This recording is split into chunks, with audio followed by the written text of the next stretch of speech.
Gina, itigil mo yan! Ano pa nangyayari? Walang iya tong lalaking to. Sana hindi na lang siya naging papa ko. Mamatay ka na lang sana. O di kayo makulong. Wala kang kwenta. Ano ba? Ang aga-aga nagsisisigaw ka dyan. Tsaka tigilan mo nga yung paghampas sa akin. Wala kang modong babae ka. Aray, bitiwan mo ako. Hayop ka. Anong sabi mo kanina? Mamatay na lang ako? Baka gusto mong ikaw ang unahin ko. Aray ko, bitiwan mo ako. Ang sakit. O siya, sige na. Baliin mo tong braso ko. Itong braso at kamay ko na nagpapakain sa yung demonyo ka.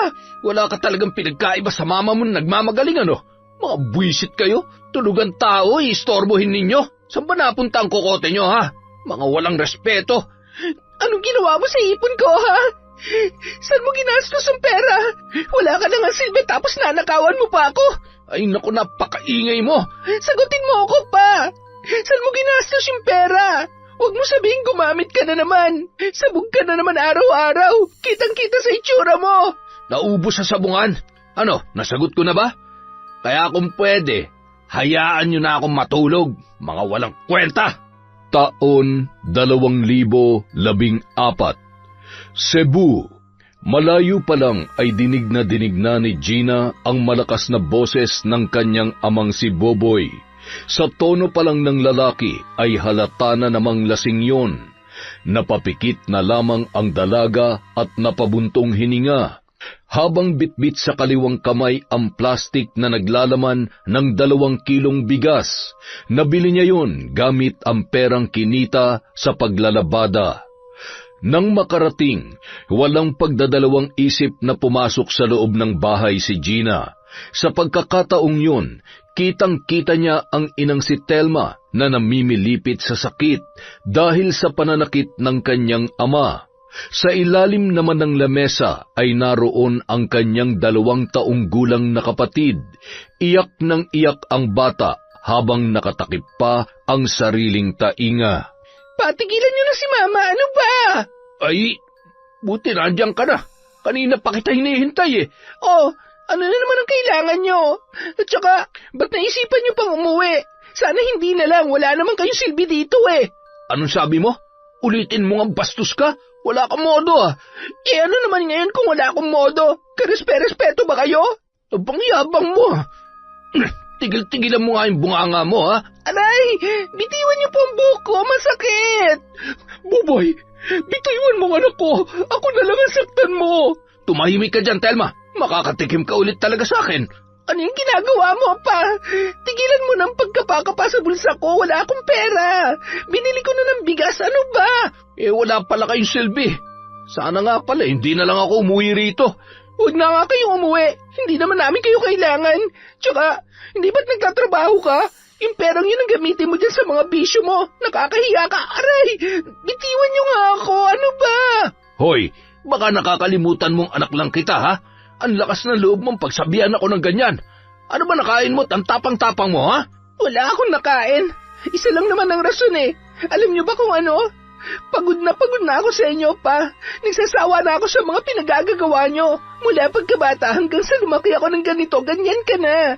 Sino ba naman ang hindi magsasawa doon? Kumagabot kayo ng pera sa amin, akala mo laki-laki. Eh hindi nga makabili kahit 5 kilong bigas. Ang ingay mo. Pag di ako nakapagtimpi, baka kung ano magawa ko sa'yo.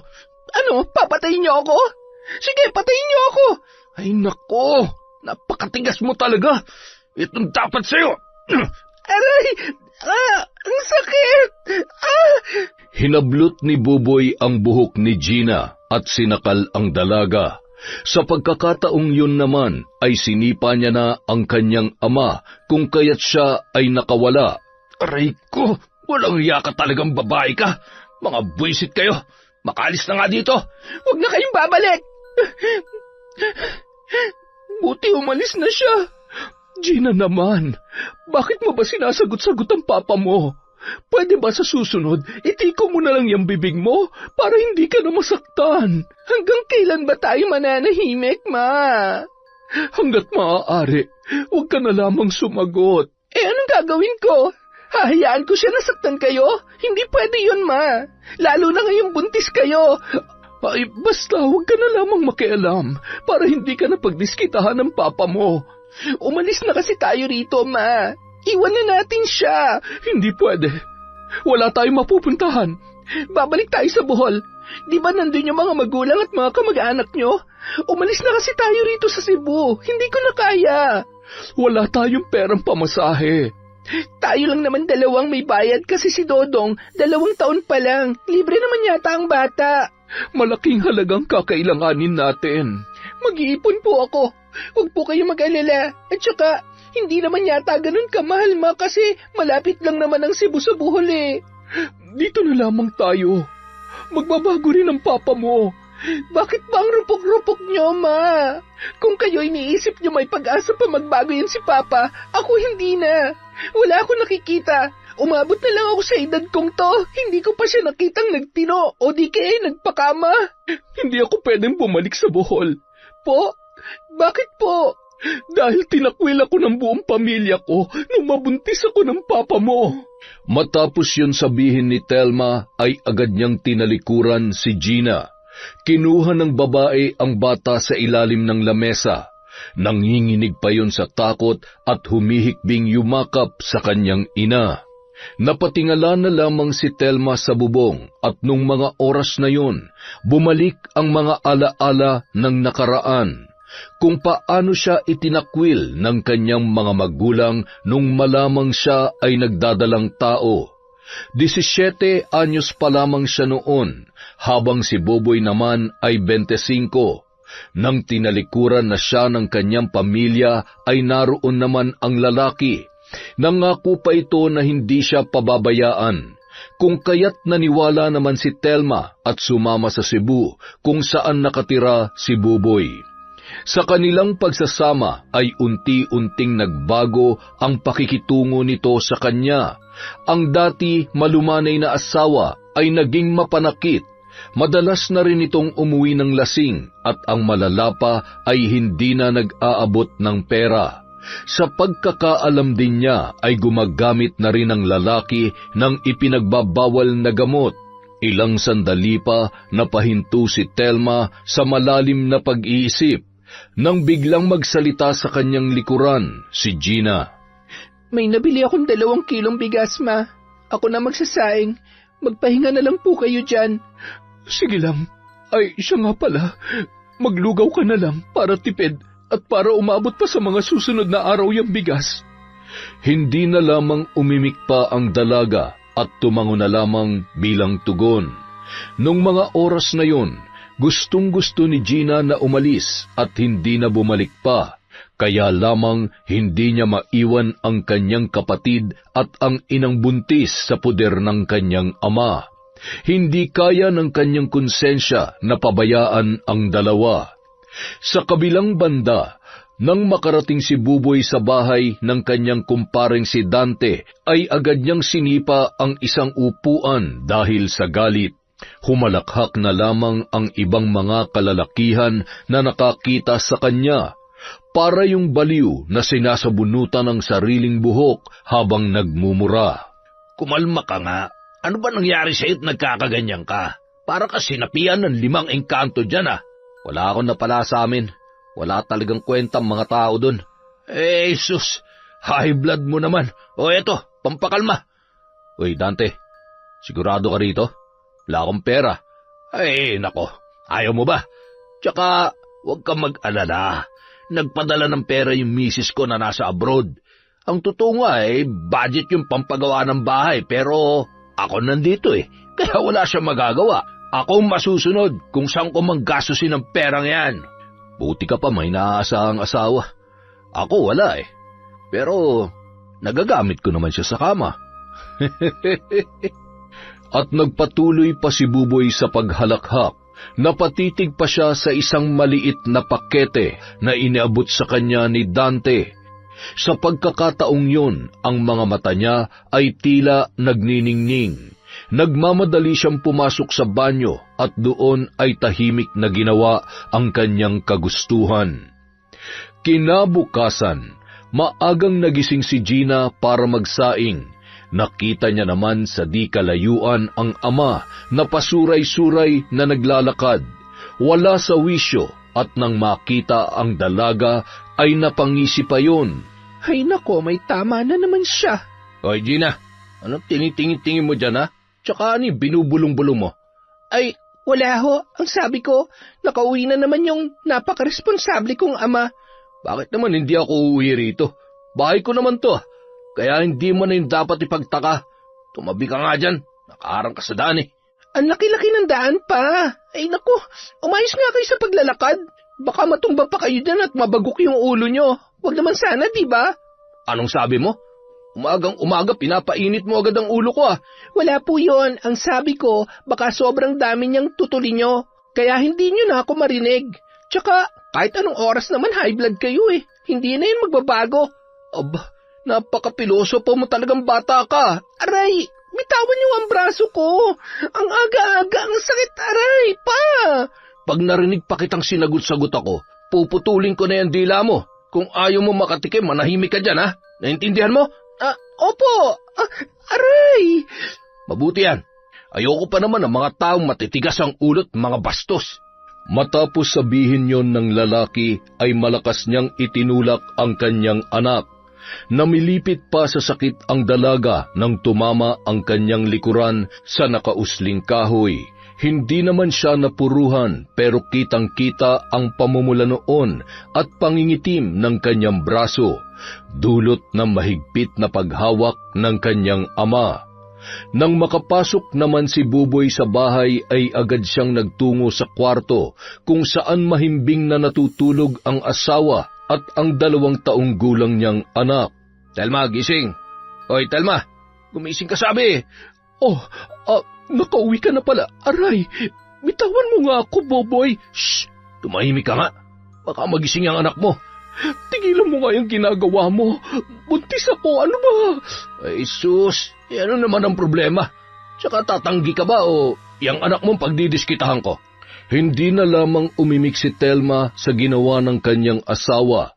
Hinayaan niya na lamang yon para wala ng gulo at hindi nito saktan ang kanyang mga anak.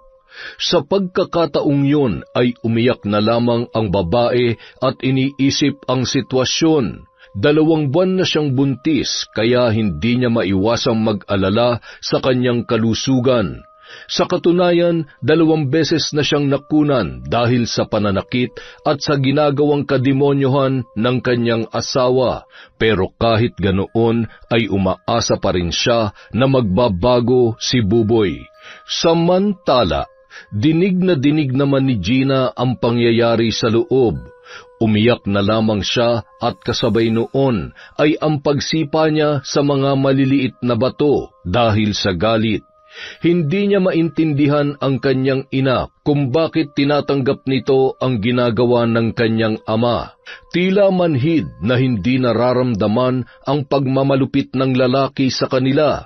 Naiintindihan naman ng dalaga kung bakit ayaw umalis ni Telma dahil yun sa wala silang mapupuntahan at baka sa kalsada na lamang sila pulutin.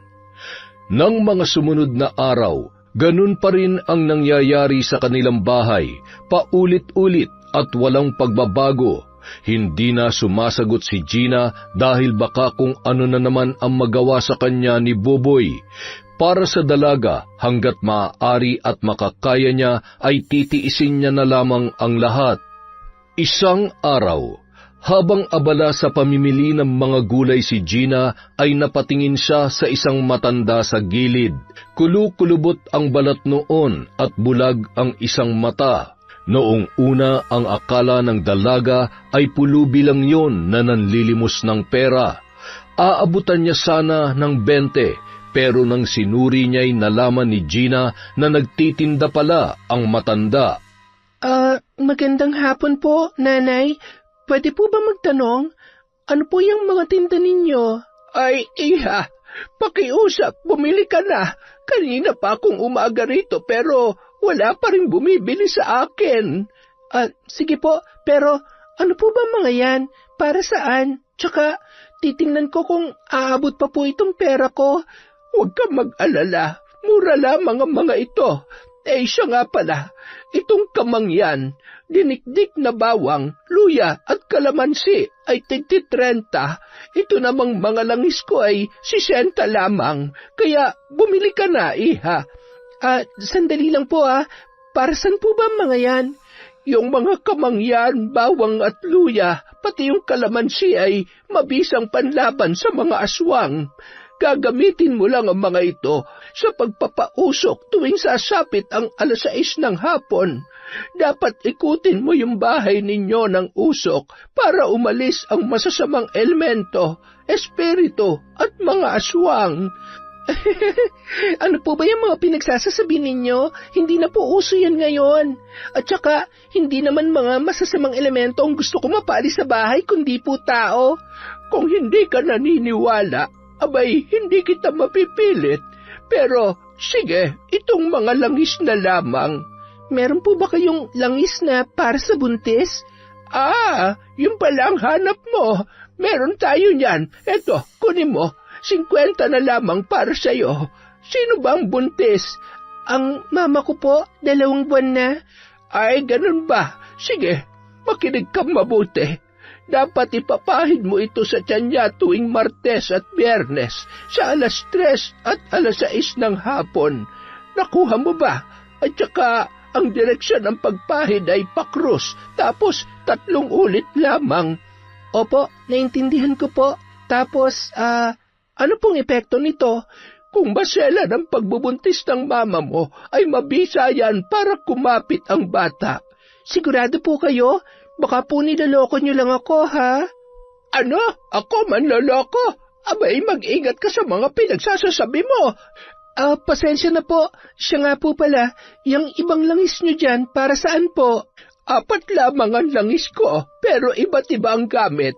Una, yung hawak mo ay para sa mga masisela ng pagbubuntis at para kumapit ang bata na parang octopus. Ito naman pangalawa ay pangontra sa mga aswang. Kumukulo ito pag malapit sila, pero hindi naman sila makakalapit ng tuluyan sa'yo kasi mangangati ang kanilang katawan. Ayos din ito kasi alam mo na, mabango sa mga aswang ang buntis. At saka, ang pangatlo ay parang gamot sa mga sugat. Ipapahid mo lang ito at mawawala na. At ang panghuli ay ang pangontra sa mga barang. Kung may bumabarang sa'yo, pwede mong gamitin to para hindi ka gaanong maapektuhan. May iba't ibang mga gamit pala mga to. Akala ko basta langis lang, para kasing walang pinagkaiba kapag tiningnan. Siya nga pala, yung una na lang po ang bibilhin ko para kumapit ng mabuti sa tiyan ng nanay ko ang kapatid ko. Ay sige, 50 na lamang yan. Eto po, maraming salamat po. Ikaw pa lamang ang una kong customer, iha. Salamat din. Kung may kailangan ka, bumalik ka lamang dito. Pagpalain ka raw ng Diyos. Tumango na lamang si Gina sa sinabi ng matanda. Nung naglalakad na siya pauwi, ay hindi niya maiwasang titigan ang maliit na bote na naglalaman ng langis, na may kung ano-ano pang nakahalo. Napakunot na lamang ang noo ng dalaga, sabay na pailing-iling. Hindi siya naniniwala sa mga pinagsasasabi ng matanda, pero bumili pa rin siya dahil naawa siya rito. 7:00 ng gabi nang siya ay makauwi sa kanila. Sa pagkakataong yon ay tahimik ang bahay at tila walang sigawan o di kaya'y mga nababasag na bagay. Nasanay na ang dalaga na maingay at magulo sa tuwing nandyan ang kanyang ama, kaya hindi niya talaga maiwasang manibago sa katahimikan. Nang pumasok na si Gina sa bahay ay naabutan niyang kalong-kalong ng ina ang kanyang kapatid na mahimbing na natutulog nung mga oras na yon. Sarap ng tulog ni Dodong Siya nga po pala, kumain na po ba kayo, Ma? Si Dodong tapos na, pero ako hindi pa. Hinintay kita Buti naman po, kasi may dala ko ritong adobong manok, bigay to ni Aling Fe, yung isa sa mga suki kong nagpapalabas sa akin. Ganun ba? Nako, salamat sa kanya. Bibihira lamang tayo makatikim ng ganyan. Kaya nga po Ma, may ibibigay po pala ako sa inyo. Kunin niyo po ito. Langis? Para saan ito? May matanda kasing nagtitinda ron sa may palengke, mga halamang pangontra kuno sa aswang at barang. Ewan ko ba, madami pa siyang binibenta, pero sabi niya, ipahid nyo lang daw yan sa tiyan nyo tuwing Biyernes at Martes, alas 3 at saka alas 6 ng hapon. Ang pagpahid daw parang nakakrus lang ang direksyon at 3 ulit. Di, panlaban to sa mga aswang? Hindi po, ma. Para yan sa masisela ng pagbubuntis, mas pinapakapit daw niya ng bata sa sinapupunan. Basta, yun po ang sabi niya. Ganoon ba? Akala ko naman ay pang-aswang. Sa tagal ko na kasi rito wala naman akong naririnig na ganoon. Naawa lang po talaga ako dun sa matanda, ma, kaya ako po binili yan. Siya, sige na, kain na po tayo. Ipasok niyo na lang muna si Dodong sa kwarto. Siya nga pala, ma, si Papa nasaan? Hindi pa po ba siya umuwi? Umuwi yun kanina. Kinuha yung sirang TV tapos umalis din kaagad. Dinala niya yung TV? Sa bagay, dapat pa ba akong magulat? Halos lahat naman ng gamit natin dito sa bahay binenta niya na para lang makabili siya ng bisyo niya. Hayaan na lang natin siya, Gina. Hindi na lang ako magugulat, ma, na balang araw, ibebenta niya rin yung kitty niya para lang sa bisyong yan. Ako na nagmamakaawa sa'yo. Huwag mo sanang iparinig yan sa kanya. Isumbong na lang kaya natin siya sa pulis para makulong na at magtanda. Gina naman, makakaya ba ng konsensya mo na ipakulong ang tatay mo? Bakit naman po hindi? Siya ba nakukonsensya sa mga ginagawa niya sa atin? Kahit pagbali-balik ta rin pa ang mundo, ama mo pa rin siya. Kahit kailan hindi siya nagpakaama sa amin, ma. Kaya sana tigilan niyo na yung pagdidepensa sa kanya.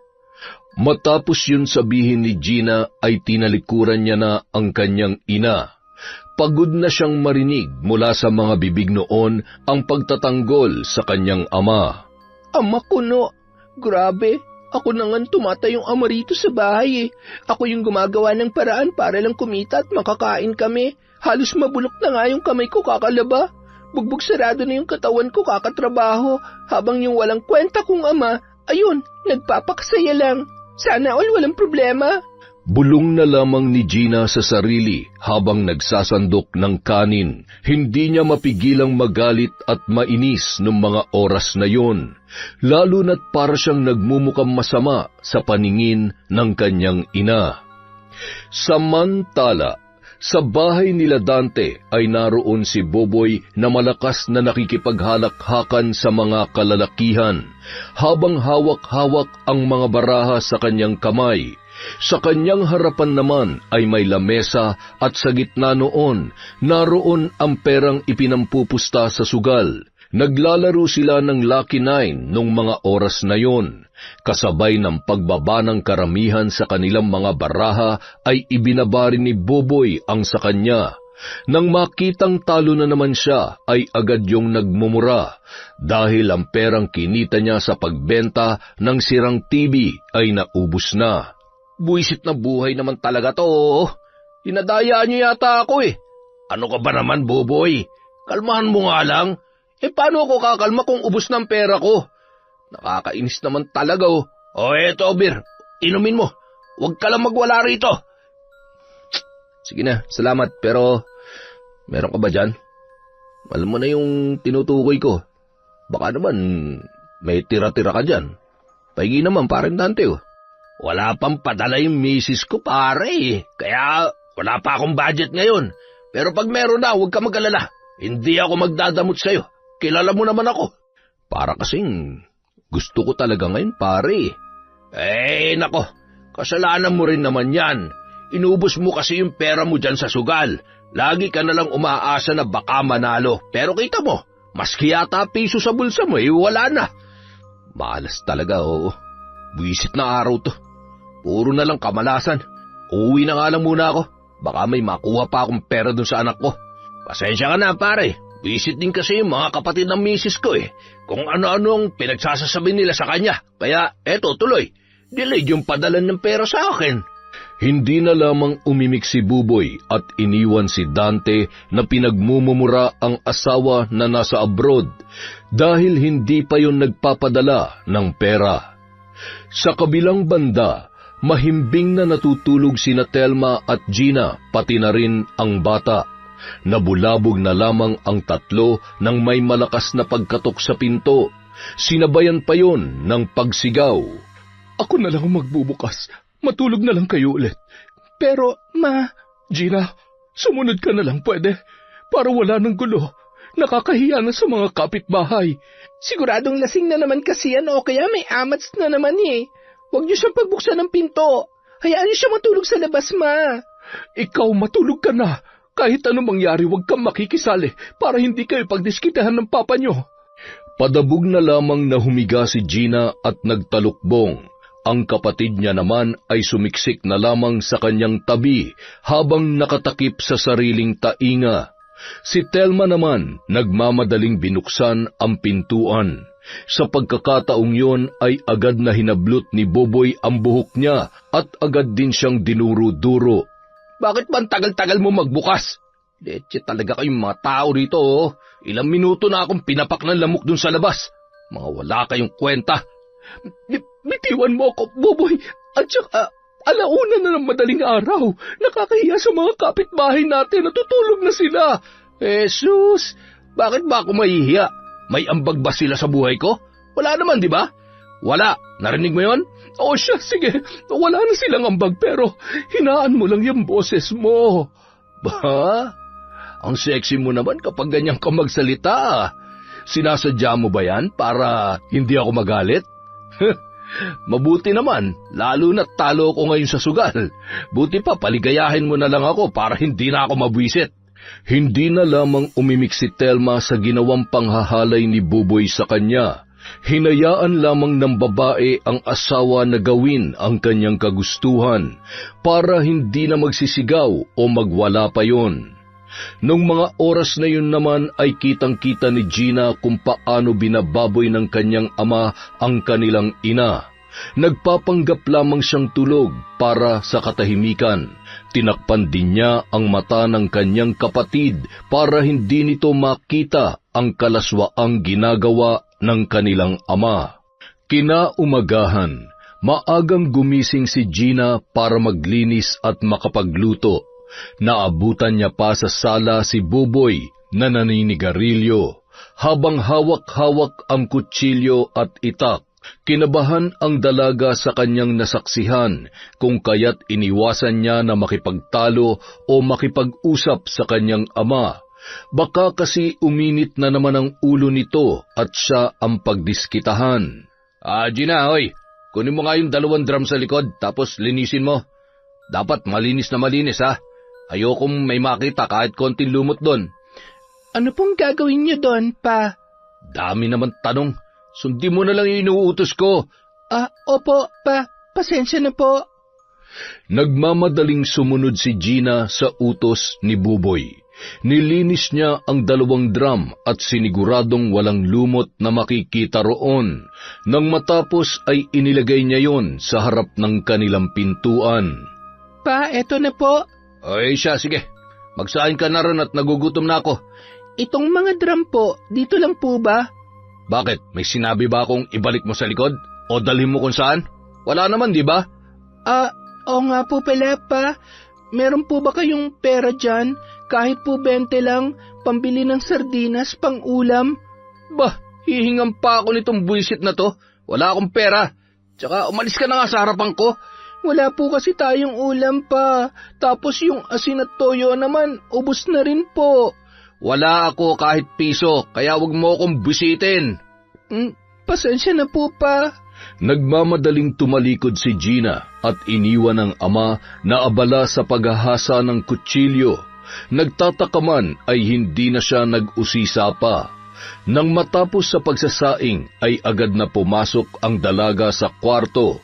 Tiningnan niya sa ilalim ng kama ang 2 alkansya. Ang isa ay naglalaman ng mga papel na pera at ang isa naman ay puro barya. Ipon niya yon para sa binabalak na pag-alis at pag-iwan sa kanyang ama. Dito na lang ako sa barya kukuha.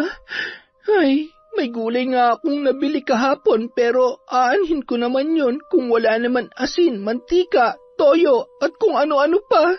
Ay Diyos ko, ang hirap naman ng buhay na to. Agad na kumuha ng tuwalya si Gina na ipinambalot sa alkansya. Dahan-dahan siyang lumabas at hindi gumawa ng kung anong ingay para hindi maistorbo si Buboy. Nang tuluyan ng makalabas ay nagmamadali siyang nagpunta sa isang sari-sari store. Binasag niya naman ang alkansya at pinambayad sa mga pinamili. Nang matapos ay agad na siyang umuwi. Naabutan ni Gina na gising na ang kanyang ina at ang kapatid nito na si Dodong. Oh, nasan po si Papa, Ma? Nandito lang yun kanina eh. Ang akala ko naman ay nagpang-abot kayo, lalo na't ilang minuto pa lang mula nung umalis siya. Hindi po, pero natanong niyo ba sa kanya, Ma, kung anong gagawin niya dun sa mga drum? Ibebenta niya raw, pati yung itak at kutsilyo. Hindi na nga ako nakialam baka kung ano pang magawa niya sa amin. Walang hiya talagang tatay na yun, oo. Uubusin niya lahat ng mga gamit dito sa bahay. Sa susunod sabihin niyo, ibenta niya na rin yung mga damit niya. Hindi ko gusto yung mga lumalabas dyan sa bibig mo, Gina, ha? Ano bang gusto niyo marinig, Ma? Purihin ko siya na ang sipag-sipag niyang ama, mapagmahal at responsable. Yun ba? Ma naman, bakit ba ganyan kayo?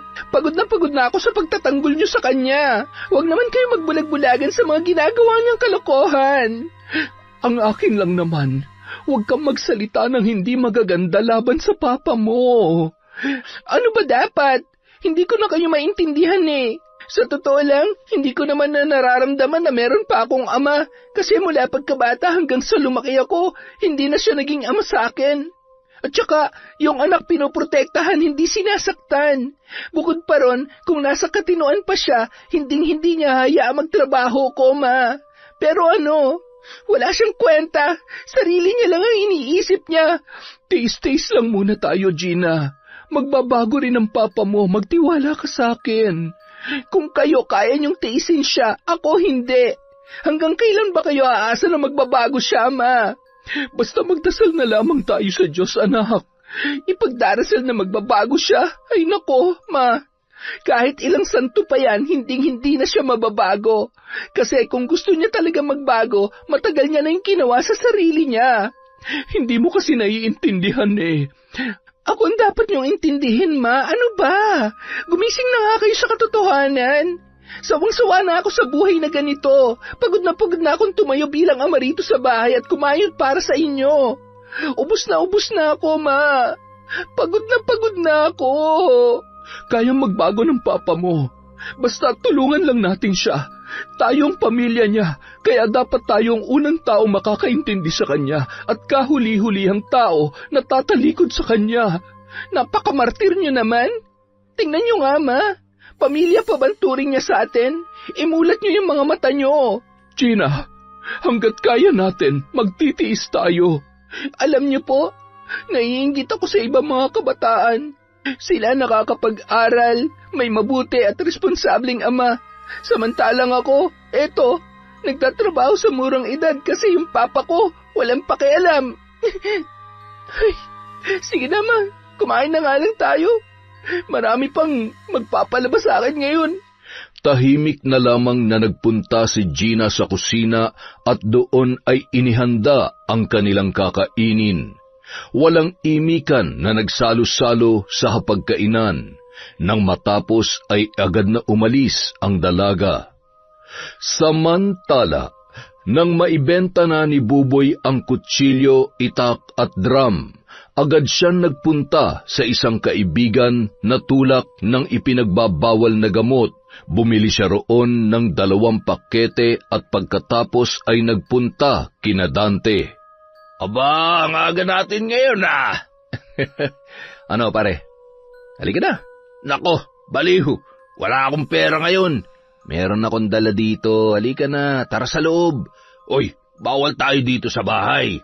Sa ibang lugar na lang. Nandun kasi sa loob ang mga pamangkin at pinsan ng asawa ko eh. Baka pag nahuli nila tayo hindi magdadalawang isip na tumawag ng pulis yung mga yan. Oy, sige, dito na lang tayo sa may ilog, sa may kubo doon. Sige, mauna ka na ron para hindi tayo paghinalaan. Tanging-tango lang ang isinagot ni Buboy sa kanyang kaibigan. Nagmamadali pa siya nagpunta sa may ilog at doon hinintay si Dante. Kinagabihan, 8:00 na ng gabi nang makauwi si Gina sa kanilang bahay. Ilang minuto lang ay sumunod naman si Buboy. Lasing na naman ang lalaki at halatang wala ng tama ang tinira nila kanina. O, anong tinitingin-tingin mo dyan? Tusukin ko yung mata mo eh. Hay nako, nasapian na naman ang kademonyohan. Anong binubulong-bulong mo dyan, ha? Wala, may narinig ba kayo? Nako, kumain na po kayo. Ang hirap pakisamahan ng taong nalipasan ng gutom. Ano bang ibig mo sabihin, ha? Baliw ako? Baka gusto mong dumugo yung bibig mo. Pa naman, pwede ba tumahimik ka na lang? Kahit ngayon lang oh. Aba, inutos-utusan mo pa ako, ha? Leche kang bata ka. Aray, ang sakit. Ano ba? Ano bang ginawa ko sa inyo at sinuntok niyo na naman ako? Wala talaga kayong kwentang ama. Ipagsandok mo ako. Dapat pagbalik ko rito, nakahanda na, ha? Naintindihan mo? Nang talikuran na siya ng kanyang ama, ay kaagad na pinagsisipa ni Gina ang upuan. Napahawak pa siya sa kanyang panga na namumula, dulot ng pagsuntok sa kanya ni Buboy. Ilang minuto lang ay naririnig na naman ng dalaga ang pangahalay ni Buboy sa kanyang ina. Napapikit na lamang siya at bumuntong hininga bago umalis. Nagpunta si Gina sa malapit na plaza at doon natulog. Ilang minuto lamang ay bumuhos na ang ulan. Pero binaliwala lang yon ng dalaga. Hindi siya sumilong, bagkus ay nahiga pa rin habang ninanamnam ang malamig na tubig. Sana tamaan na lang ako ng kidlat para wala na akong problema. O di kaya hindi na lang sana ako magising bukas. Nakatulog na ang dalaga kahit siya ay basang-basa. Bago makatulog, umiiyak pa yon. Pero hindi halata sapagkat humahalo ang luha sa tubig ulan. Kinabukasan, nagising na lamang si Gina dahil sa ingay ng paligid. Nagpalingon-lingon pa siya para suriin ang lugar. Agad naman niyang napansin ang matanda na nakaupo sa may gilid habang nakalatag ang mga paninda nito. Buhay pa pala ako? Malas naman oh. Lola, pamilyar ka. Kayo po ba yung nasa may palengke? Ay, pasensya ka na, iha. Pwede bang lumapit ka? Bulag kasi itong isa kong mata, habang itong isa naman ay malabo na. Ganoon po ba? Siya nga po pala, nagtitinda ka rin po ba sa may palengke? Nakabili na yata ako sa inyo ng langis noon. Ay, oo, naalala na kita, iha. Ikaw yung unang customer ko nung araw na yon. Kaya pala sabi ko ay parang pamilyar ang boses mo. Gina nga po pala ang pangalan ko. Ay, kay gandang pangalan. Ako naman si Lucia, iha. Ikinagagalak kong makilala ka. Ay, oo nga pala. Kumusta na ang mama mo? Mabisa yung langis, ano? Sa tulong po nung langis nyo, ayos lang naman po siya. Bakit po pala ang aga nyo dito sa plaza? At saka, akala ko sa palengke kayo pumupwesto. Hindi. Kung saan merong mamimili at hindi ako pagbabawalan, doon ang lugar ko. Kailangan kong makapagtinda para sa anak kong may kapansanan. Ano po bang diferensya ng anak ninyo? Hindi siya nakakalakad. Ang malala pa, hindi rin siya nakakapagsalita. Mula bata pa'y ganun na siya. Kahit anong mga gamot na ang ginawa ko, hindi ko pa rin siya magawang pagalingin. Mas mabuti po yatang ipatingin nyo na siya sa doktor. Nako, wala akong tiwala sa mga doktor na yan. Eh, siya nga pala, ano nangyari sa pisngi mo? Mukhang namamaga. Wala po. Nabangga lang po ako kagabi. Malakas po yung tama, kaya eto, mukhang namamaga nga. Sigurado ka ba? Nako, medyo malala yan. Halika, umupo ka rito at gamutin natin yan. Wag na po, Lola. Nakakahiya naman. Wala akong pambayad sa inyo. At saka, makakaabala lamang po ako. Ay nako, ayos lang yon. Sige na, umupo ka na rito. Sinunod na lamang ni Gina ang utos ng matanda. Ginamot siya nito gamit ang langis at kung ano-ano pang mga halamang gamot. Tahimik lamang ang dalaga hanggang sa matapos yun. Salamat po, Nanay Lucia. Walang anuman. Oo nga pala, masayang damit mo. Dito ka lang ba natulog? Wala ka bang bahay na mauuwian? Meron naman po akong mauuwian pero kagabi dito lang po talaga ako natulog. Wala po kasi akong magawa magulo po sa bahay. Kahit gaano pa yan kagulo, uuwi at uuwi ka pa rin. Kaya nga po sige na po, mauna na po ako. Salamat po ulit, Lola. Magpalit ka agad ng damit pag uwi mo, ha? Opo. Ay, teka, sa palengke at sa plaza lang po ba kayo nagtitinda? Oo, tuwing Sabado at Linggo doon ako. Tapos Lunes hanggang Biyernes ay dito naman. Ganoon po ba? Pag may oras po ako pupuntahan ko kayo rito o kaya sa palengke. At saka, saan po pala kayo nakatira? Diyan lang sa likod ng abandonadong simbahan. May nakatira pala ron? Oo, kaming dalawa ng anak ko. Wala nang ibang kubo dyan. Nag-iisa lamang. Sige po, kita na lang po tayo sa susunod. Salamat po ulit, Lola. Pagkatapos yun sabihin ni Gina ay nagmamadali na siyang umalis. Kinakabahan siyang makipag-usap sa matanda, lalo na't usap-usapan ng mga tao na ang nakatira sa likod ng abandonadong simbahan ay mangkukulam. Marami ring nagsasabi na aswang din daw yun, kaya sa takot ng dalaga ay mabilis niyang pinagpagan ang kanyang sarili. Ginamot-gamot pa ako. Diyos ko, binilhan ko pa si Mama ng langis. Ay, sorry Lord. Chismis lang naman kasi yun ng mga tao, pero paano kung totoo ngang aswang siya? Aba, ayoko namang lumipad-lipad sa gabi, no? Kung mangkukulam naman, baka may biglang lumabas na kung ano-ano sa bibig ko. Basta, ilayo niyo na lang po ako sa mga ganon. Bulong ni Gina sa kanyang sarili habang naglalakad papauwi. Ilang minuto lang ay nakarating na siya sa kanilang bahay. Hindi pa man nakakapasok ang dalaga ay agad na siyang kinausap ng kanilang kapitbahay na si Benedict.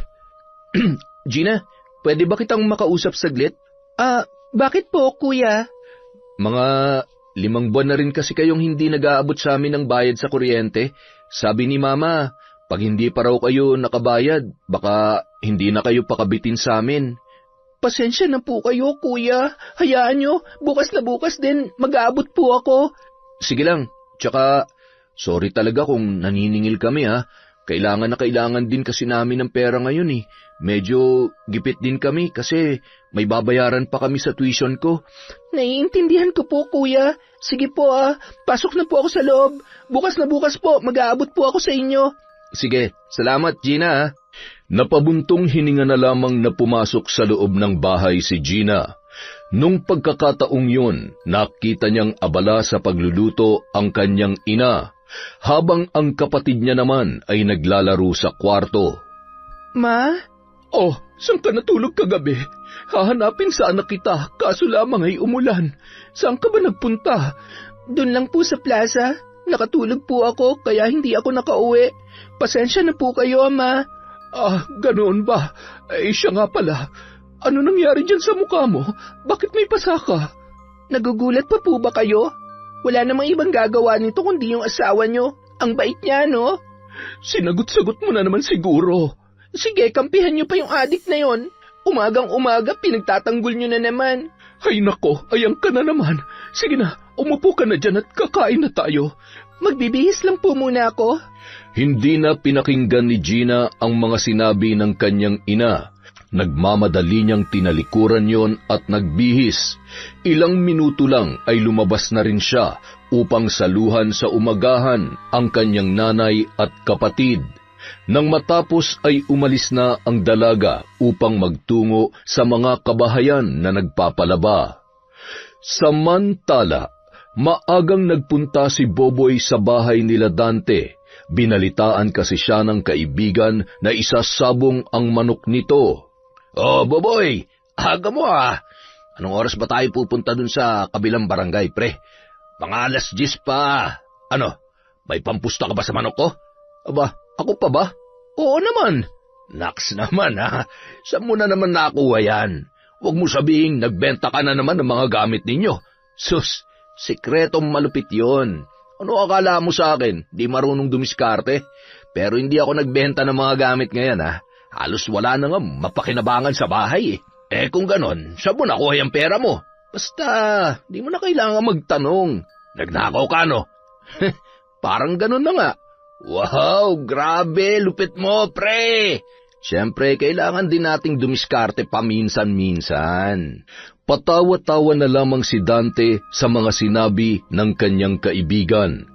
Nung mga oras na yon ay inihanda na nila ang mga manok na dadalhin sa sabungan.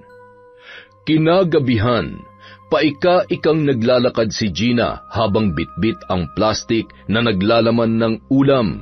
Hindi niya mapigilang mapapikit dahil sa sakit ng mga binti na parang kinukuryente. Pauwi na siya nang maramdaman niya ang pamamanhid na yon. Samantala, Gina, ayos ka lang? Opo, Kuya Benedict. Medyo sumakit lang tong binti ko. Ang layo rin kasi ng nilalakad mo, eh. Pwede ka namang sumakay ng tricycle. Sanay na po ako, tsaka dagdag gastos lang po yun. Pauwi ka na, di ba? Sabay na tayo. Pauwi na rin ako, eh. Mauna na po kayo, Kuya. Magpapahinga lang muna ako saglit. Hintayin na kita. Huwag ka mag-alala. Hindi naman ako nagmamadali. Ay, salamat po. Siya nga pala, yung bayad ko sa kuryente, pwede po bang bukas na lang? Sige lang. Pasensya na po kayo kung hindi kami nakakapagbayad sa kuryente. Ang hirap po kasi, alam nyo naman na yung papa ko, napakabait at napakresponsable. Ay nako. Sorry din kung naniningil kami, Gina, ha? Hirap kasi kami ngayon, eh. Yung ibabayad mo, gagamitin namin pandagdag sa school. Naiintindihan ko po. Huwag po kayong mag-alala. Bukas na bukas din, magbabayad po ako. Ay, tara na, Kuya. Medyo okay na ako. Nawala na yung pamamanhid. Sige. Sigurado ka ba? Opo, tayo na. tahimik na lamang na nagpauna si Gina sa paglalakad hanggang sa makarating na sila sa kanilang bahay. Nagpaalam muna siya kay Benedict at sinabihan ulit na magbabayad siya ng kuryente kinabukasan. Nang pumasok na ang dalaga ay agad niyang nakita ang kanyang kapatid at ina na kasisimula pa lamang sa paghahapunan. Buti nakauwi ka na. Halika na rito at kumain. Tamang-tama, may dala akong kare-kare. Bigay po ito ni Aling Emma. Abay, grasya na naman. Sige, umupo ka na dito. Himala, ang tahimik ngayon. Nasaan po yung asawa nyo? Kaninang umaga hindi ko siya nakita. Maagang umalis yon kanina at hanggang ngayon ay hindi pa umuwi. Sana hindi na siya umuwi. Gina, ayang ka na naman. Ayaw niyo po ba ng ganito, Ma? Yung walang sigawan? Kasi ako gustong-gusto ko po yung ganito. Ano ka ba? Kumain na lang tayo. Sige na, itiko mo na yung bibig mo. Ay nako, pasensya na kayo, Ma. Tahimik na lamang silang kumain at iniiwasang pag-usapan ang kanilang padre de pamilya. Nang matapos ay nagpahinga muna ng ilang saglit. Isang oras ang lumipas ay natulog na si Gina at ang kapatid nitong si Dodong, habang si Telma naman ay abala sa paghuhugas ng kanilang pinagkainan. Ilang minuto lang ay nagulat na lamang ang babae nang may biglang kumalabog sa labas.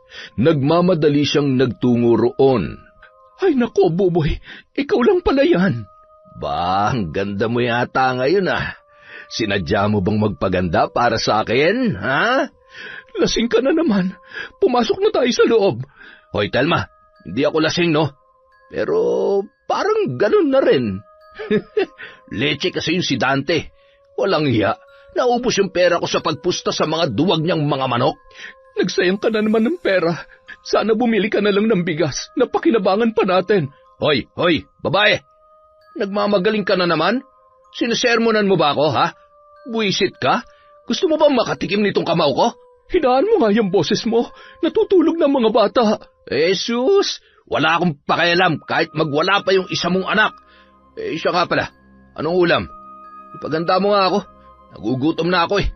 Hindi na lamang umimik pa si Telma at sinunod ang utos ng kanyang asawa. Nang matapos ang lalaki, ay agad naman itong nagparaos sa kanya. Kinabukasan, maagang gumising si Gina. Nagmamadali siyang nagpunta sa kusina at nagluto. Nang matapos ay bumalik na siya sa kwarto. Naabutan pa niyang tulog na tulog ang kanyang mga magulang at ang kanyang kapatid. Pinagmasdan niyang mabuti ang mukha ni Boboy at ngumiwi. Ang amo ng mukha kapag tulog, pero kapag nagising gusto pa yatang agawan ng trono si Satanas. Bulong na lamang ng dalaga sa sarili at agad na hinanap ang alkansya sa ilalim ng kanyang kama.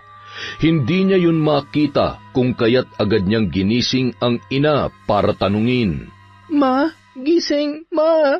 Oh, bakit? May problema ba? Nakita niyo po ba yung alkansya ko? Dito ko lang yun nilagay sa ilalim ng kama eh. Yung kulay green ba? Yung parang baboy? Opo, yun nga po. Nakita niyo ba?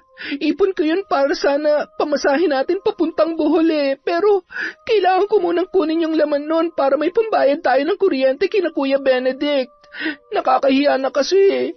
Nakikikabit na lang tayo tapos hindi naman tayo nag-aabot kahit magkano.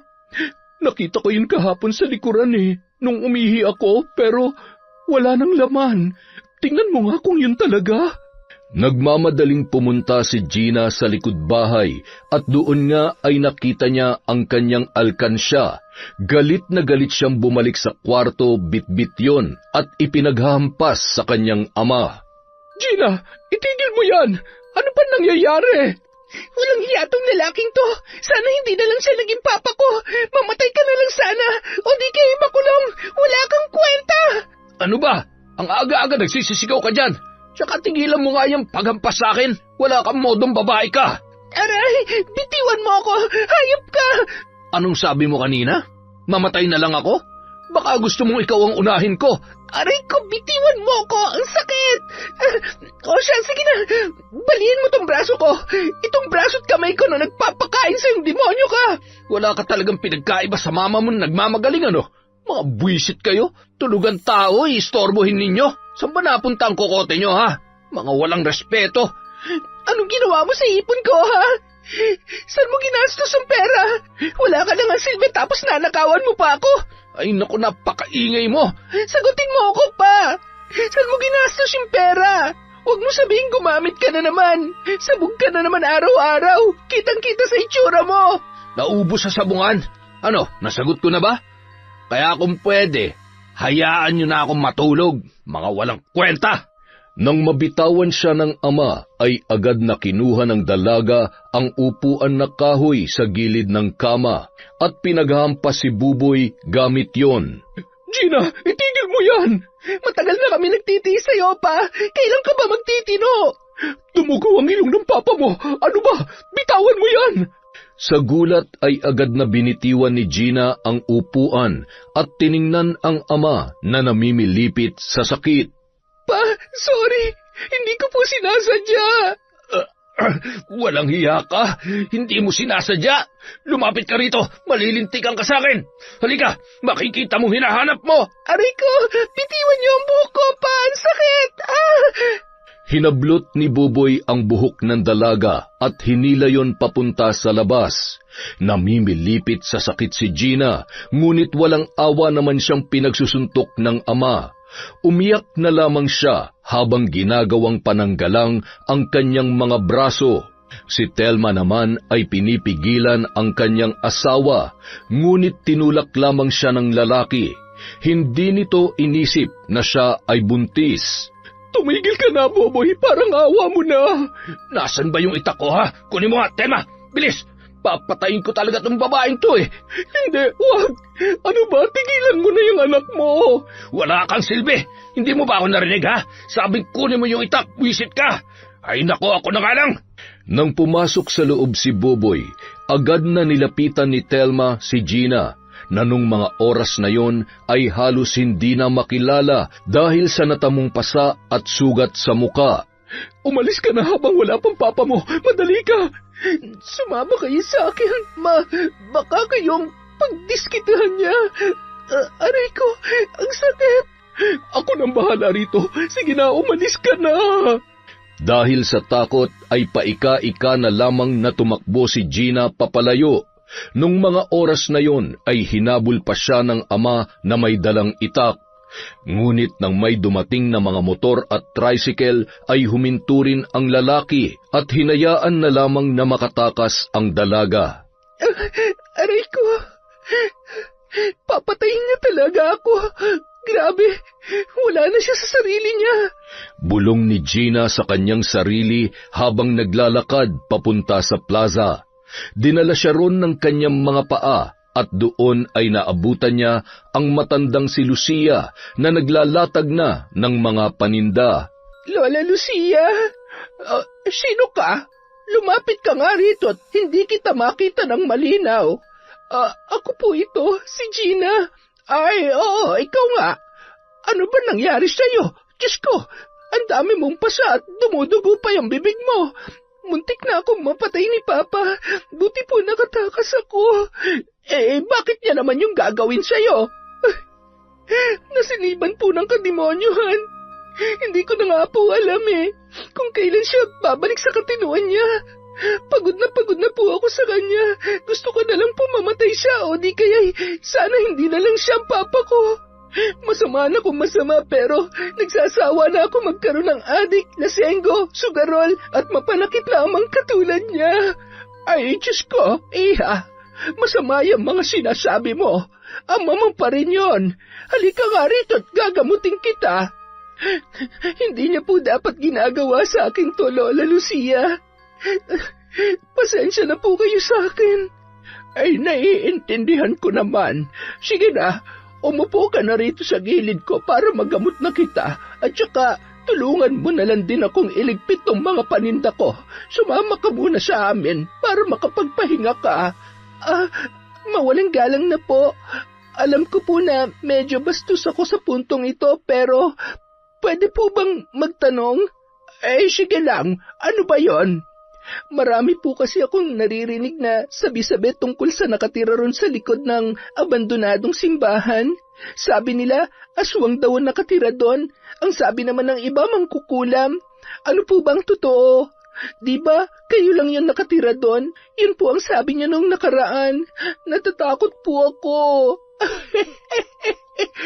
Nako, nakaabot din pala yun sa'yo.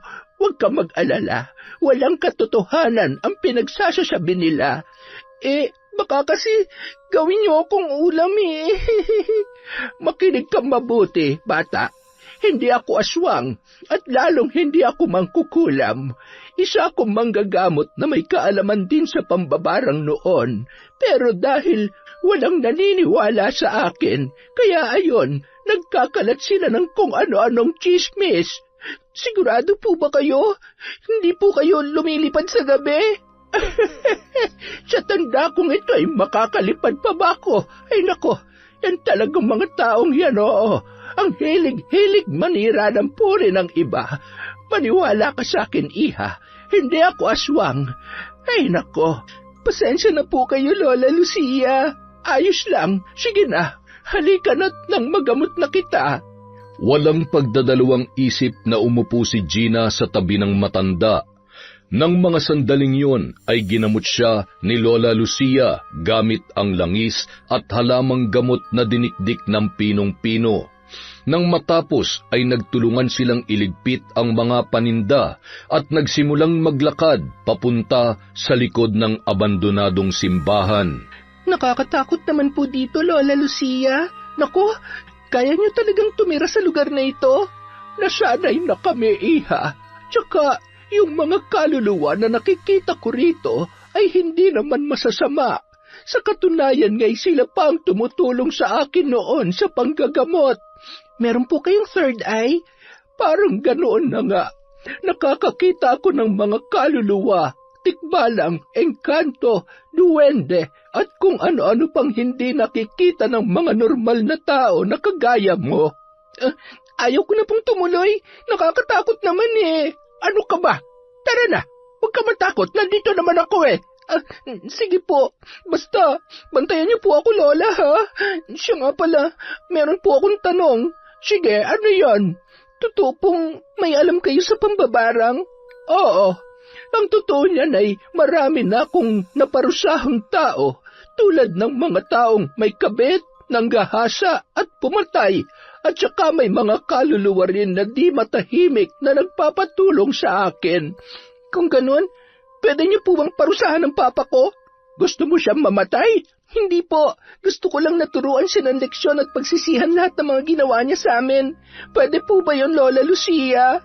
Matagal ko nang iniwan ang buhay ng pambabarang dahil sa kondisyon ko. Pero, para sa'yo, sige.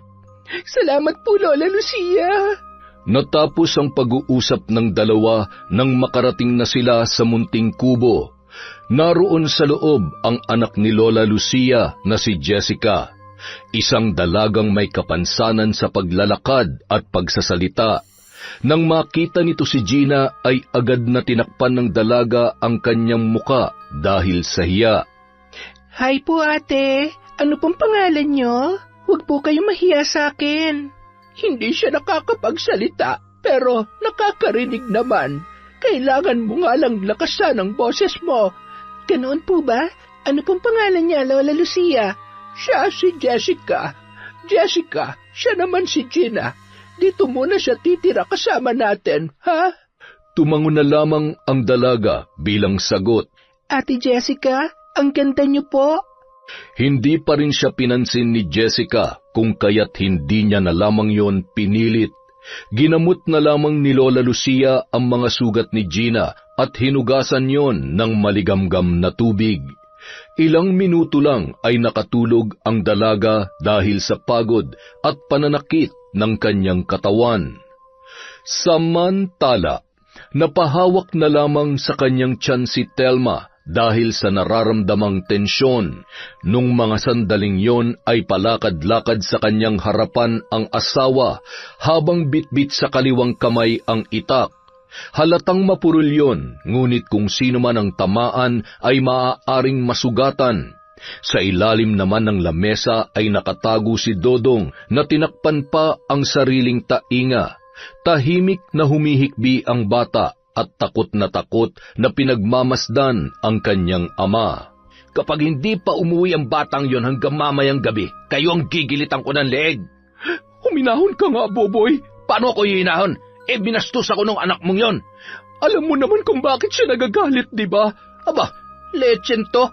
Mas pinapainit mong ulo ko Itong tandaan mo, dito lang ako buong araw. Ay nako, makatulog na nga lang muna. Binitin ang buisit mong anak ang tulog ko Isingin mo na lang ako kapag kakain na ng tanghalian, ha? Tahimik na lamang na tumango si Telma bilang sagot. Iniwan siya ng lalaki at nagpunta sa kwarto para ituloy ang nabitin niyang pagkakatulog. Agad namang lumabas si Dodong sa pinagtataguan niya at umiiyak na lumapit sa kanyang ina. Makalipas ang isang oras, ginising ni Telma si Boboy para kumain. Masama pa siyang tinitigan ng kanyang asawa bago lumabas ng kwarto.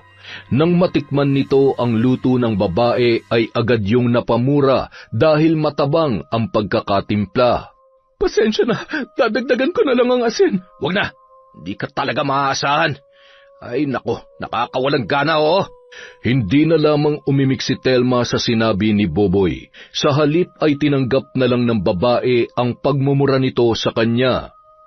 Kinagabihan, nagising si Gina dahil sa pagkalam ng kanyang sikmura. Nang bumangon siya ay napansin niya kaagad ang matanda na pinapakain ang kanyang anak. Magandang gabi po, Lola Lucia. Grabe, ang tagal pala ng tulog ko. Ano? Kamusta na ang pakiramdam mo? Ayos na po. Oo nga po pala, nakakahiyaman. May kanin pa po ba kayo? Nagugutom na po kasi ako Tingnan mo na lang dun sa kaldero. May ulam din sa lamesa. Ikaw na ang bahalang mag-asikaso sa sarili mo, ha?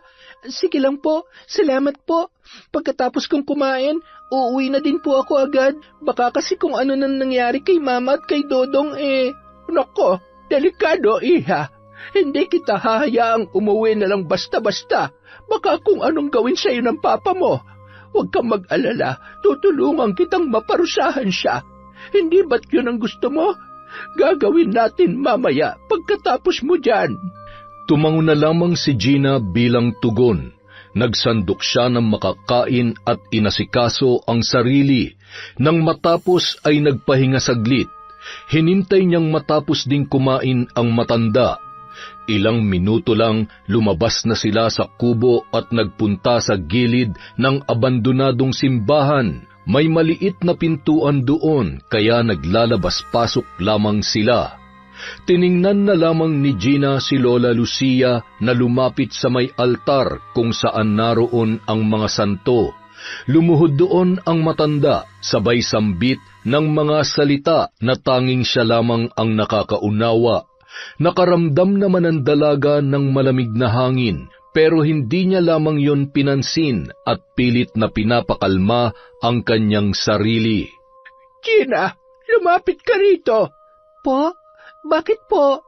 Gusto mo na bang simulan natin ang pagpaparusa sa iyong ama? Dito niyo na po ba gagawin? Oo, bakit? May problema ba? Sobrang dilim naman po dito. Yung liwanag lang ng buwan na nagsisilbing ilaw. Tsaka natatakot po ako, Lola Lucia. Para po kasing may nakatingin sa akin at ang lamig-lamig po ng hangin. Sa nakikita ko, marami silang nakatingin sa iyo. Pero hayaan mo na, hindi sila masasamang engkanto. Po? Sigurado po kayo? Oo, sige na, magsimula na tayo. Ano pong gagawin ko? Ay, oo nga pala, wala akong picture ni Papa o mga gamit na pwede nating gamitin sa pambabarang sa kanya, Lola Lucia. Hindi na kailangan ng mga ganoon. Ito, hawakan mo ito.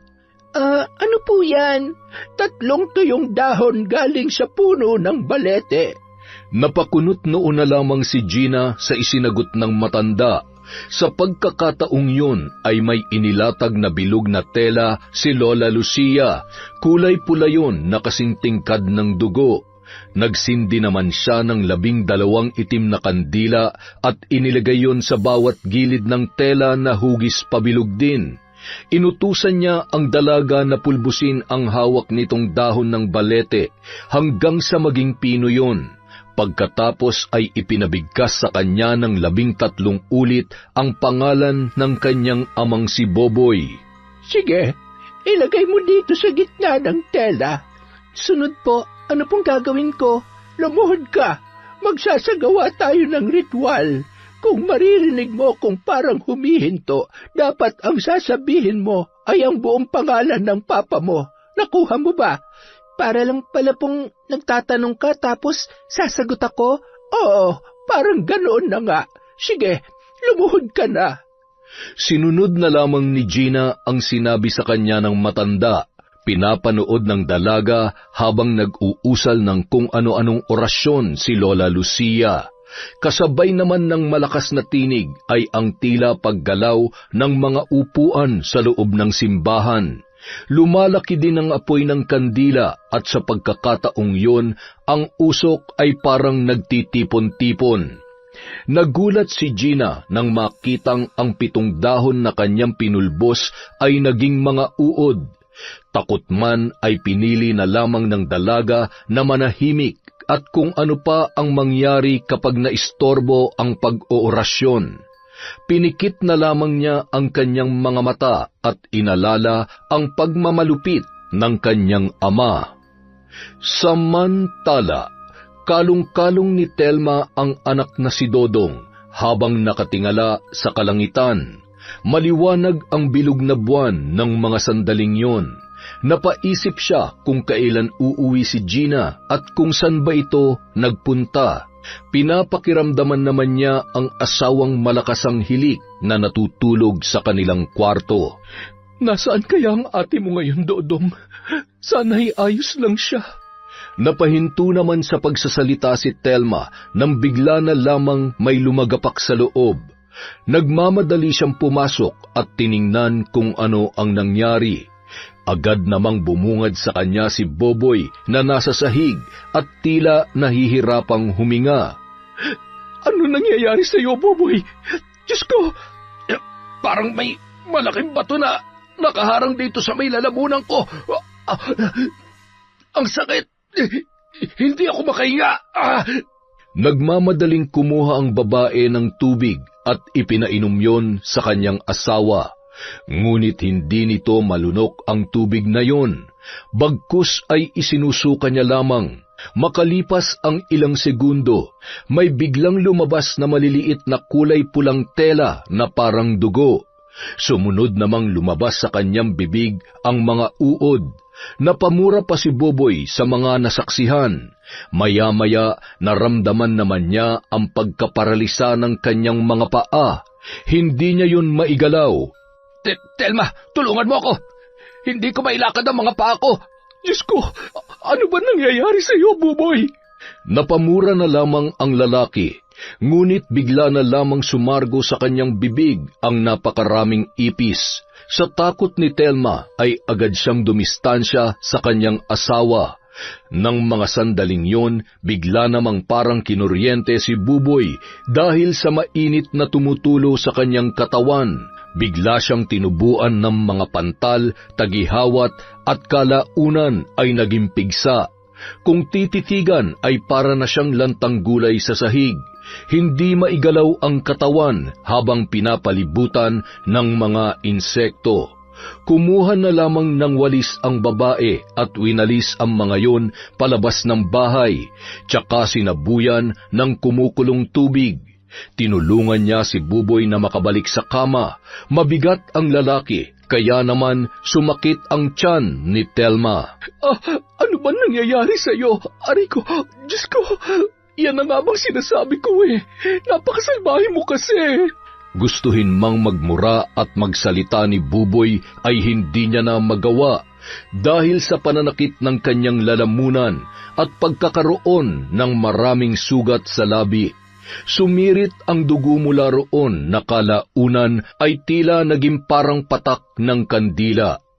Nang mga sandaling yon, tanging mga mata na lamang ng lalaki ang kanyang naiigalaw. Si Telma naman ay nagtataka sa mga nangyayari. Ngunit dahil sa pananakit ng tiyan, kumuha siya ng banig at inilatag yon sa sala. Humiga roon si Telma, katabi si Dudong na nakayakap sa kanya. Kinabukasan, nagulat na lamang si Gina nang siya ay magising. Agad na hinanap ng kanyang paningin si Lola Lucia, at sa pagkakataong yon ay nakita niya ang matanda na abala sa pagluluto. Paano po ako nakabalik dito sa kubo niyo, Lola Lucia? Wala po akong maalala. Nung maupos ang kandila doon ay nakatulog ka rin, pero ginising kita. Hindi mo yata naaalala dahil sa sobrang antok. Basta, magkasama tayong bumalik dito sa kubo kagabi. Ganoon po ba? Siya nga po pala, naupos yung kandila. Ibig bang sabihin, tapos na ang pagpaparusa niyo kay Papa? Hindi pa. Sa katunayan ay 12 araw ang epekto nung ginawa natin sa kanya. Pagkatapos ng 12 araw, magiging maayos na po ba ulit siya? Depende. Kung magbabago siya ay gagaling din naman. Pero kung ang puso niya ay matigas pa rin, maaaring ikamatay niya yon. Nasa kanya ang susi kung paano babaliin ang barang, iha. Kung ganon, pwede na po ba akong umuwi sa amin? Kailangan ko po masiguro kung ayos lang si Mama at Dodong at saka kailangan ko po magtrabaho. Sige lang, huwag ka mag-alala. Hinding-hindi ka na masasaktan ng papa mo. Bukod pa roon, ako na ang bahala rito. Ang kailangan lang naman ay ang pagsisindi ng 3 kandila tuwing 3:00 ng hapon at pagre-ritual. Sige po, salamat po ulit. Bye, Ate Jessica. Uuwi na po ako. Parang kabayong nakawala sa kulungan ang dalaga. Nagmamadali siyang tumakbo pauwi. Ilang minuto lang ay nakarating na siya sa kanilang bahay. Agad siyang pumasok at bumungad sa kanya si Telma na abala sa pagpapakain kay Boboy. Anong nangyari? Bakit parang na-stroke si Papa? Ganun bang epekto ng barang? Gina? Gina, ikaw nga. Saan ka nagpunta? Saan ka natulog? Ayos ka lang ba? Yung mga pasa mo, nawala na? Pasensya na po kung hindi ako umuwi, Ma. Siya nga po pala, ano nangyari kay Papa? Patay mali siyang tanong ni Gina sa kanyang ina. Nang mga sandaling yon ay ibinalita naman sa kanya ni Telma ang mga nangyari kay Buboy nung gabi, simula sa pagsuka ng pulang tela, uod, ipis at ang pagkaparalisa. Ganun po ba? Hayaan niyo muna siya para magtanda. Malamang karma niya na yan. Kailangan natin madala siya sa ospital o di kaya'y sa manggagamot. Baka nabarang o nakulam ang papa mo. Gagaling din po siya. Mas mabuti pong ganyan na muna siya. Baka kasi saktan niya na naman ulit tayo eh. Paano kung lumala ang kalagayan niya? Hindi natin siya pwedeng pabayaan, Gina. Kakain po muna ako. Kailangan ko pa kasi magtrabaho eh. Nakakahiya kina Kuya Benedict. Hindi ako nakapag-abot ng bayad kahapon sa kuryente. Nilakasan yun ni Gina para marinig ng kanyang ama. Pagkatapos sabihin yun ng dalaga, ay agad niya nang tinalikuran ang ina. Saglit na nag-umagahan at umalis din kaagad. Si Telma naman naiwan sa asawang nakaratay sa kama na parang wala ng kabuhay-buhay. Nang mga sandaling yun, ipinikit na lamang ni Buboy ang kanyang mga mata. Gusto man niyang kamutin ang makakating pigsa ay hindi niya magawa sapagkat hindi niya maigalaw ang kanyang katawan. Hindi rin siya nakakapagsalita para utusan ang asawa kung kaya't tiniis niya na lamang lahat yun. Umabot na ng 1 linggo, ganoon pa rin ang kondisyon ni Buboy. Unti-unti na ring nangangayayat ang lalaki dahil sa hindi ito makakain ng maayos. Sa tuwing 12:00 naman ng hating gabi ay nagigising siya dahil sa mga naririnig na sumisigaw sa kanyang isip na naging dahilan kung bakit hanggang umaga ay nakadilat ang kanyang mga mata. Ang mga boses na yon ay mula sa mga taong ninakawan niya at sa sarili niyang pamilya. Sa asawang nagsusumamong itigil niya na ang panghahalay, kay Dodong na humihikbi sa takot tuwing siya ay nagagalit, at lalong-lalo na kay Gina na muntikan niya ng mapatay. Sa 7 araw na nakaratay ang lalaki ay laging naroon sa tabi niya si Telma, pinapahiran ng maligamgam na tubig ang katawan ng kanyang asawa.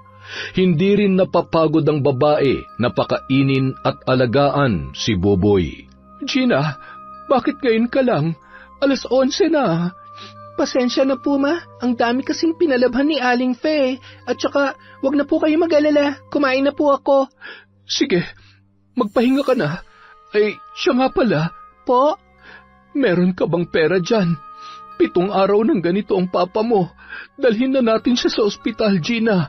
Wala akong pera, ma. Yung kita ko ngayong linggo, binayad ko na kina Kuya Benedict, tapos binili ko na rin ng 5 kilong bigas.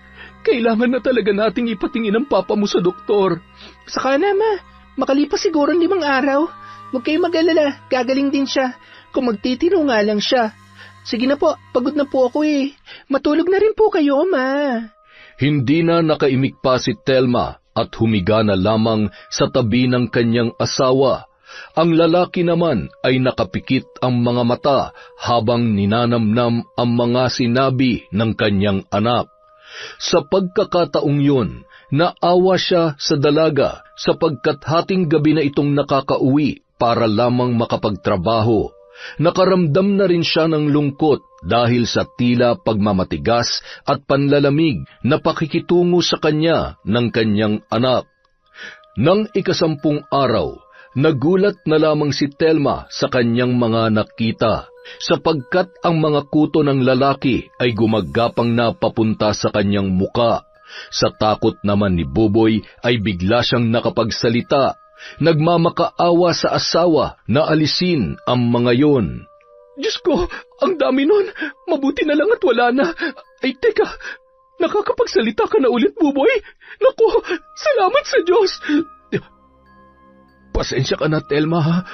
Salamat dahil hindi mo ako pinabayaan. Ang totoo niyan, pwede mo naman akong pabayaan eh. Hindi kaya ng konsensya ko na iwan at pabayaan ka na lang sa ganyang sitwasyon, Boboy. Asawa mo ko.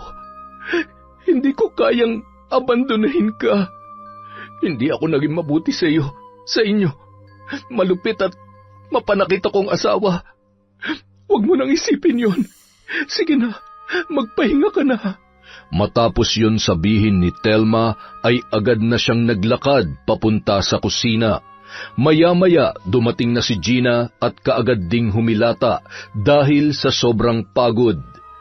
Kinabukasan, pagkagising ni Gina ay agad siyang napatingin sa ama na nung mga oras na yon ay ngumingiting pinagmamasdan siya.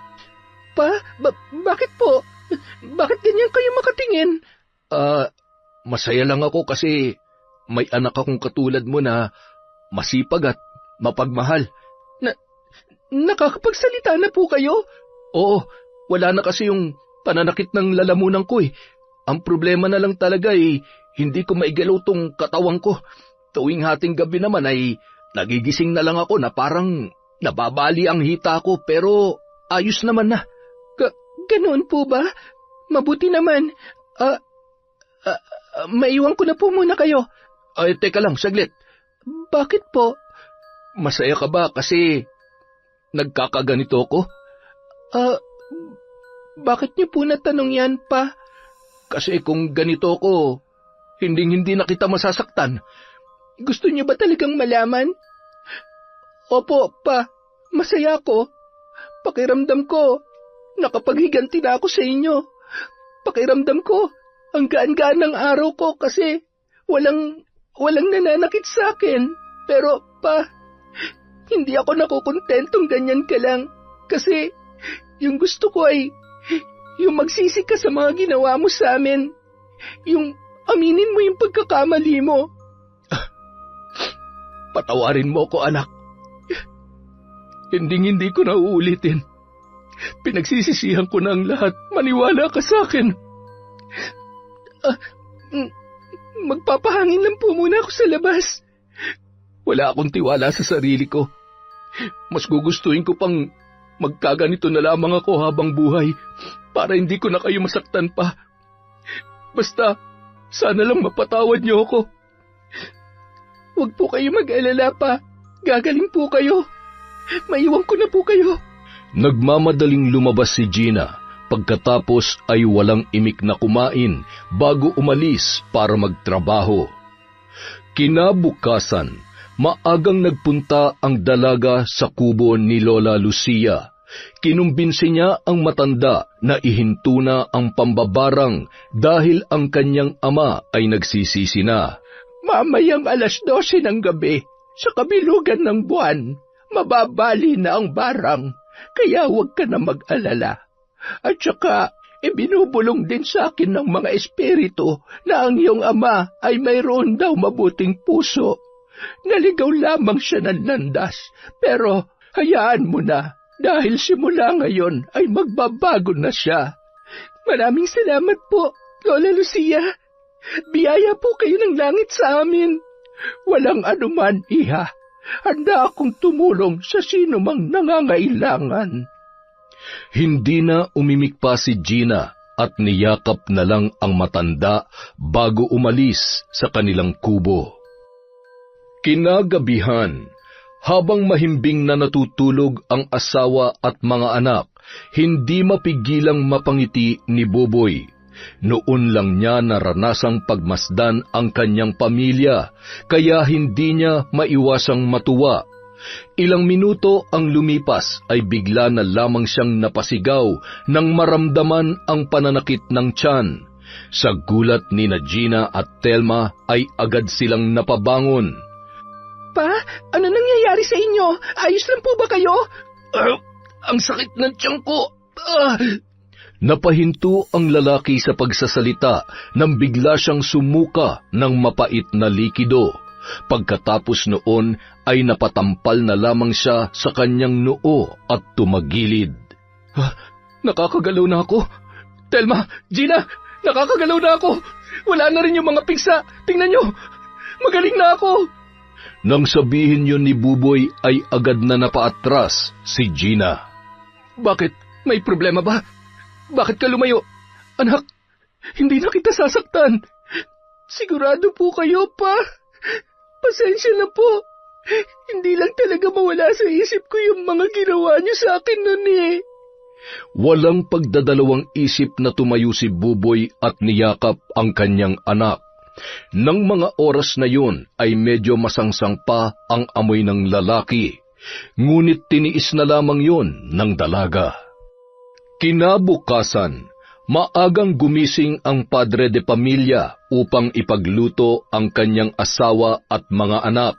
Sinaway pa siya ni Telma nung mga sandaling yun at baka siya ay mabinat, lalo na't kagagaling niya lamang sa sakit. Ngunit nagpumilit ang lalaki at masayang inasikaso ang kanyang pamilya. O Gina, saan ka pupunta? Hindi ba't sinabihan na kitang huwag ka na magtatrabaho? Sayang naman po yung kikitain ko sa paglalaba pa. Kung magtatrabaho ka, magtatrabaho din po ako. Magtutulungan po tayo. Magpahinga ka na lang. Ako na munang didiskarte ngayon. Saan po kayo mag-a-apply ng trabaho? Nasa watchlist po kayo. Baka nakakalimutan niyo yun. Meron na. Sa construction. Kinausap ko yung papa ni Benedict kanina. Kaya ito, may trabaho na ako. Bukas na bukas makakapagsimula na ako. Talaga pa? Sigurado kayo? Mabuti naman. Basta siguraduhin niyo lang po na nagbago na kayo, ha? Hayaan mong patunayan ko sa iyo yon, anak. Huwag kang mag-alala. Tanging-tango na lamang ang naisagot ni Gina sa kanyang ama. Sa pagkakataong yun ay may duda pa rin siya kay Buboy. Ngunit pilit na pinatutunayan ng lalaki na siya ay nagbago na. Sa mga sumunod na araw ay nag-aabot na siya ng pera sa bahay. Lahat ng sahod ay binibigay niya kay Telma. Paglipas ng ilang buwan, ipinanganak na ni Telma ang kanyang sanggol. Babae yun. Sobrang tuwang-tuwa si Buboy nang makita ang kanyang anak. Nangako pa siya sa kanyang sarili na mas magpupursigi para sa kanyang pamilya. Yon! Ang ganda na naman ng kwentong yon. Pasensya na po kayo, wala po tayong shoutout ngayon. Medyo nagahul na po sa oras. Babawi po ako bukas. Maraming salamat sa walang sawang pagsuporta sa Kwentong Enteng.